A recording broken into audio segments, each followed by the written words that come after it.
देश अभी कोरोना के सबसे बड़े संकट के दौर से गुजर रहा है। पूरा का पूरा सिस्टम इस मुसीबत से जूझ रहा है और इसी संकट काल में बेबस हो गए हैं 10वीं 12वीं के करीब 30 लाख छात्र, जिन्होंने अपनी परीक्षाओं के लिए जमकर मेहनत की, दिन रात तैयारियां की, लेकिन कोरोना की वजह से कुछ पेपर्स के एग्जाम नहीं हो पाए। इस पर अभी तक सस्पेंस भी बना हुआ है। अब वो सभी छात्र चिंता में हैं कि क्या होगा, वो क्या करें, क्या नहीं करें। छात्र उलझन में हैं तो अभिभावक भी यानी कि उनके माता पिता परेशान हैं। छात्रों के हितों को लेकर इन तमाम मुद्दों पर हमसे बातचीत करने के लिए खुद मौजूद हैं मानव संसाधन विकास मंत्री रमेश पोखरियाल निशंक। उनके हर सवाल का यानी कि छात्रों से जुड़े हुए हर सवाल का जवाब साहब से हम जानेंगे, लेकिन उसके पहले अपने दर्शकों को यह महत्वपूर्ण रिपोर्ट दिखाते हैं।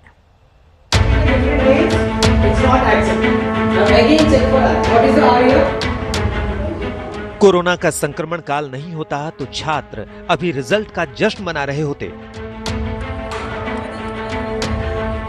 कोई आगे की पढ़ाई की रणनीति बनाता तो कोई अपने भविष्य को संवारने में शिद्दत से जुट चुका होता।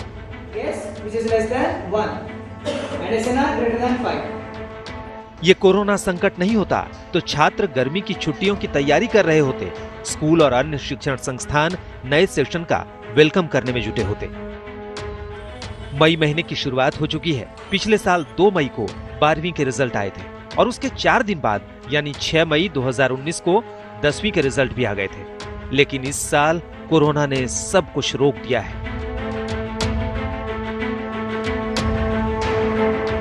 इसका बड़ा असर 10वीं और 12वीं के उन छात्रों पर पड़ा है जो इस साल बोर्ड की परीक्षाएं दे रहे थे। अब सब असमंजस में है। कुछ पेपर की परीक्षाएं अभी तक बाकी हैं। देश भर के स्कूल बंद हैं। छात्र परीक्षाओं को लेकर असमंजस में हैं। अभिभावक भी दुविधा में हैं। टीचर भी हालात सुधरने का इंतजार कर रहे हैं। छात्रों का भविष्य अधर में है। महामारी की वजह से देश में 25 मार्च से ही लॉकडाउन लग गया और अब लॉकडाउन 3 भी 17 मई तक घोषित हो चुका है। ऐसे में सवाल है कि लॉकडाउन के बाद 10वीं 12वीं के छात्रों का क्या होगा, बाकी बची परीक्षाओं का क्या होगा, और सवाल ये भी कि बच्चे अपनी आगे की पढ़ाई क्या और कैसे करें।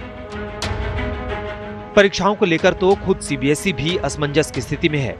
सीबीएसई भी साफ कर चुका है कि इस संकट काल में 10वीं बोर्ड की बची परीक्षाएं कराना मुमकिन नहीं है। 1 अप्रैल को अपनी एक एडवाइजरी जारी की है। उसमें हमने बहुत क्लियर कहा है कि 10th का कोई भी एग्जाम अब हम नहीं कंडक्ट करेंगे। जो भी एग्जाम्स 10th के हो गए हैं उनके बेस पे हम रिजल्ट दे देंगे। 12th सब्जेक्ट के एग्जाम्स क्लास 12th के हम उनका री एग्जाम करेंगे एंड वी आर वेटिंग कि जैसे लॉकडाउन उठेगा हम परीक्षा कर सकेंगे। छात्रों के हितों को देखते हुए अभी 28 अप्रैल को ही मानव संसाधन विकास मंत्री रमेश पोखरियाल निशंक ने तमाम राज्यों के शिक्षा मंत्रियों से बात की। इसमें कई अहम सुझाव मिले जिन पर सरकार विचार कर रही है। बहुत अच्छे सुझाव भी आए हैं और विशेष करके ऑनलाइन शिक्षा को कितना सुदृढ़ कर पाएंगे और अंतिम छात्र तक कैसे करके वो ऑनलाइन शिक्षा हमारी जा सकती है, उनकी क्या कठिनाइयां हैं और कितना पाठ्यक्रम उनके पास तैयार है और किस तरीके से वो कर रहे हैं। तो लगातार हर स्टेट ने बोला। वीडियो कॉन्फ्रेंसिंग में मानव संसाधन मंत्री को कई सुझाव मिले। दिल्ली के डिप्टी सीएम मनीष सिसोदिया ने भी कई अहम सुझाव दिए थे। उन्होंने कहा था कि 10वीं और 12वीं के छात्रों को इंटरनल परीक्षा के नंबरों के आधार पर बिना परीक्षा लिए ही पास कर देना चाहिए। सीबीएसई की परीक्षा को रद्द करें और जैसा हमने 9वीं और 11वीं में किया है कि बच्चों के असेसमेंट के आधार पर, उनके छमाही एग्जाम के आधार पर और बाकी असेसमेंट्स के आधार पर उनके मार्क्स दिए हैं फाइनल एग्जाम में, तो वैसे ही 10वीं और 12वीं की जो बोर्ड की परीक्षा के पेपर्स रह गए हैं, 29 मेन सब्जेक्ट्स रहे हैं और कुल 83 सब्जेक्ट्स के पेपर रहे हैं, उन सब में भी बच्चों को उसके आधार पर पास किया जाए। तो ये तो मैंने उनको एक सुझाव दिया। साथ ही दिल्ली के शिक्षा मंत्री ने कई मांगे भी रख दी। उन्होंने कहा कि इस साल के सीबीएसई और एनसीईआरटी सिलेबस में 30% की कटौती की जाए। अगले साल के CBSE board exam, IIT JEE और नीट यूनिवर्सिटी भी उसी हिसाब से हो।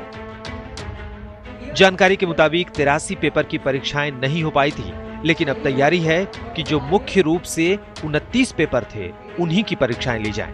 हालांकि इस पर औपचारिक फैसला अभी बाकी है। मंजीत नेगी के साथ आज तक ब्यूरो।